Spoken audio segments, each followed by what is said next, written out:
नमस्कार साथियों, स्वागत है आप सबका हमारे वीडियो कंटेंट में। कोई औपचारिकता नहीं कर रहा हूं, सीधे मुद्दे पर आ रहा हूं।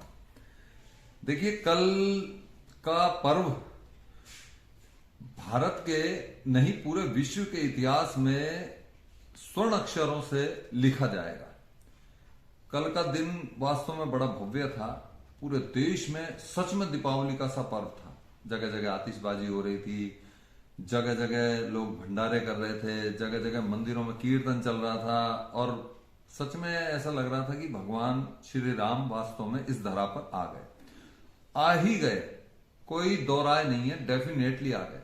महसूस भी हो रहा था, कल लोगों को लग रहा था और हमें अपने सनातन होने पर भी गर्व हो रहा था, कोई दो राय नहीं है। देखिए, लेकिन जैसी जो भावना है हमारी या जो हमारी सोच है या हम जिस तरीके का एक मंथन और विचार रखते हैं, उसके आधार पर मैं आज ये वीडियो कंटेंट बना रहा हूं। देखिए, राम जी तो आ गए, अब राम राज्य आए तब आनंद आए। अब राम राज्य का मतलब देखिए, मैं चाहता हूं, अब देखो भगवान राम आ गए, अब मैं सोचता हूं कि देखो शराब के ठेके बंद हो जाएंगे, जगह जगह चिकन विकन लटके होते हैं, अंडे ठेलियों पर लगे हुए होते हैं, रात को शराब की बिक्री तेज हो जाती है, अंडों की बिक्री रात को तेज हो जाती है। तो मैं सोचता हूँ धीरे धीरे ये चीजें खत्म भी हो जाएंगी, होंगी।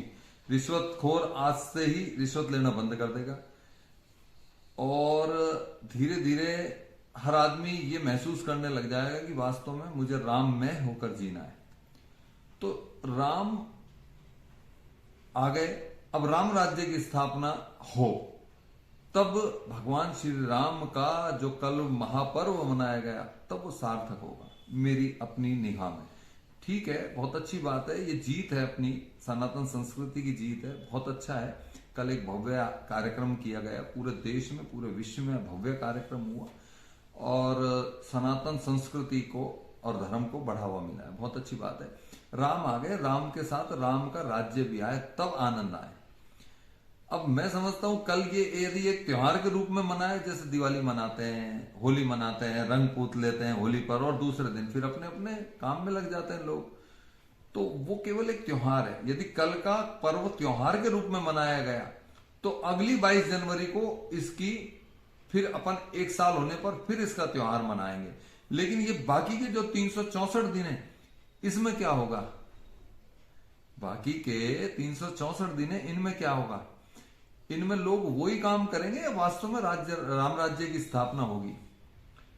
देखिए, मैं तो देखो, मेरी बात सुनो, मैं गलत नहीं कह रहा हूं, लेकिन हमारे सनातन संस्कृति के जो मेरी निगाह में सर्वश्रेष्ठ संत हैं, जो अब इस समय गोधाम जा चुके हैं, श्री राम सुखदास जी महाराज, मैं तो उनकी बात को यहां बड़ा कर रहा हूं कि राम है क्या।